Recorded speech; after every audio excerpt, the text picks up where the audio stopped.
तब मुझे भी चिंता होती है। बड़ा तो मैं भी आपके साथ ही होऊंगा ना बाबा। आज मुझे जाने दो, मैं संभाल लूंगा। रामू ये सुन मुस्कुराया और बोला, अच्छा अच्छा, इतना बड़ा हो गया है तू, है? चल फिर आज मेरे साथ चल, लेकिन ध्यान रखना बेटा, पहले मेरे पीछे पीछे ही चलना और कोई भी जोखिम वाली चीज देखकर मुझसे पहले हाथ मत डालना बेटा। ठीक है बाबा, आज मैं पूरी सावधानी रखूंगा, बस आप धीरे चलना। दिन बीतते गए। जीतू 15 साल का हो गया। कंधे मजबूत, आंखों में चमक। जंगल में लकड़ियां काटते हुए वो अक्सर पिता से पूछता, बाबा, माँ कैसी थी? बहुत शांत, तुझ पर ही गई है। अगर होती तो आज बहुत खुश होती। क्या वो मुझे कभी गोद में खिलाती होगी बाबा? अरे हाँ बेटा, बहुत खिलाया तुझे। तू तो उनका लाडला था बेटा। तेरे रोने पर वो तुरंत भाग कर आ जाती थी। उसकी हंसी कैसी थी बाबा? ऐसी कि सुनते ही दिन का थकान उतर जाए। पूरे घर में उजाला भर जाता था बेटा उसकी हंसी से।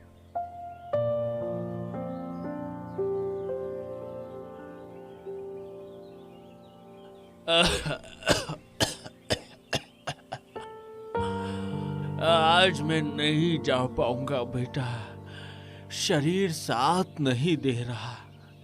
तो थोड़ा ही लाना, संभल कर जाना बेटा और जल्दी लौट आना। आप आराम करो बाबा, मैं ले आऊंगा। आप बस दवाई खा लेना, चिंता बिल्कुल मत करना, मैं संभाल लूंगा। जीतू अकेले जंगल गया। लकड़ियां काटते हुए आवाजें सुनाई दी, घोड़ों की, सेनापतियों की बोलियां। वो छिपकर देखने लगा। राज्य का राजा वीरेंद्र सिंह आया था और उसके साथ उसकी छोटी बेटी राजकुमारी कुमुद भी थी। वो 13 साल की थी। राजकुमारी फूल तोड़ रही थी।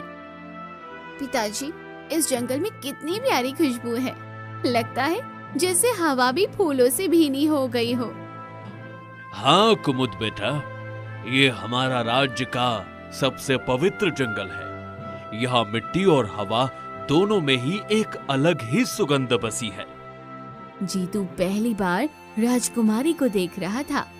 वो स्तब्ध रह गया, जैसे समय रुक गया हो। ये कौन है? इतनी सुंदर, जैसे किसी कहानी से उतर कर आई हो। सच में मैंने आज तक ऐसा रूप कभी नहीं देखा। राजकुमारी ने अचानक उसकी तरफ देखा। जीतू डर गया और पेड़ों के पीछे छुप गया। राजा लौट आया, लेकिन राजकुमारी थोड़ी पीछे रह गई थी। वो अकेले पत्तों से खेल रही थी। जीतू पेड़ के पीछे से निकला। राजकुमारी थोड़ी घबराई और बोली, तुम कौन और यहाँ अचानक सामने कैसे आ गए? तुम्हें देखकर मैं थोड़ा घबरा गई। आप खो गई हैं क्या? मतलब आपका रास्ता छूट गया है क्या? मैं चाहूँ तो आपकी मदद कर सकता हूँ। मैं जीतू हूँ, लकड़हारे का बेटा। यहीं आसपास रहता हूँ और बस आपकी आवाज सुनी तो पूछने आ गया कि कहीं आपको कोई परेशानी तो नहीं। राजकुमारी ने मुस्कुराकर कहा, तुम डर क्यों नहीं रहे हो? मैंने खाया है क्या? इतनी घबराहट क्यों? मैं तो बस बात ही कर रही हूँ। मैंने आपको पहली बार देखा और इतना पास से देखा तो थोड़ा घबरा गया, पर सच कहूँ तो बहुत अच्छा लगा। सच में? लोगों से तो मैं रोज मिलती हूँ, पर तुम जैसे देख रहे हो, ऐसा देखना मुझे थोड़ा अलग लगा। अलग? मतलब अच्छा या बुरा?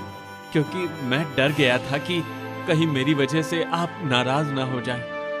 नहीं, बिल्कुल नहीं, अच्छा लगा। किसी ने पहली बार मुझे इतना सच्चे मन से देखा है। तो फिर मैं कोशिश करूंगा कि जब भी मिलूं आपको ऐसे ही अच्छा लगे। तो फिर मिलते रहेंगे। अगर तुम्हें भी अच्छा लगे तो मैं फिर बात करने आ सकती हूँ। जीतू का चेहरा खिल उठा। हाँ, अगर आपको मंजूर हो तो मैं तो हर बार खुशी से मिलूंगा। बस आप इशारा कर देना। जरूर, मैं भी चाहूंगी कि हम फिर बात करें। और अगर कभी आपको रास्ता ना मिले या डर लगे तो मैं पास ही रहता हूँ। आवाज दो, मैं आ जाऊंगा। अच्छा, तो फिर आज से तुम्हें मेरा दोस्त मानो। मुझे मंजूर है। दोस्त होना मेरे लिए सम्मान है। और मेरे लिए भी।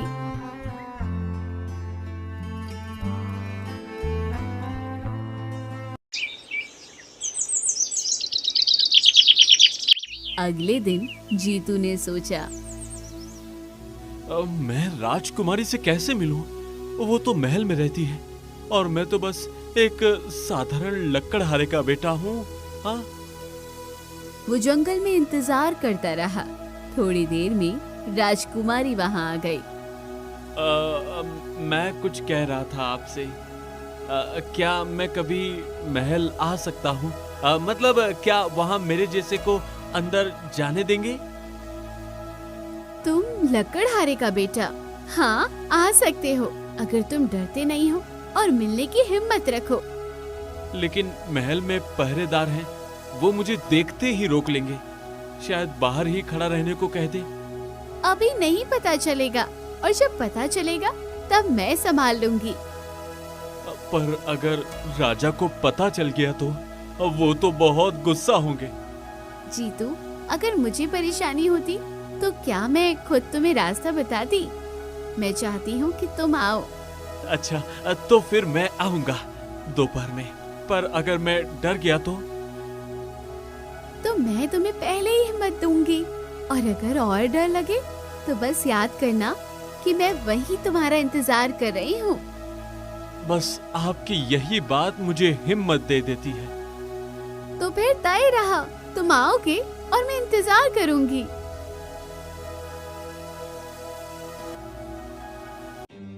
फिर वो दोनों चोरी छुपे हर रोज मिलने लगे। उनकी दोस्ती कब प्रेम में बदल गई, उन्हें पता ही नहीं चला। उसी जंगल के काले हिस्से में जादूगरनी तीक्ष्णा रहती थी, जिसकी उम्र 100 साल से ऊपर थी। काले कपड़े, झाड़ियों सा बाल, वो जंगल में चमकती आंखों से ये सब देख रही थी। ओहो, राजकुमारी और लकड़हारे का लड़का, पवित्र प्रेम पनप रहा है।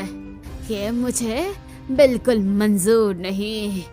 उसके खून में जो शक्ति छुपी है वो मुझे चाहिए और इस प्रेम को तोड़ना ही पड़ेगा।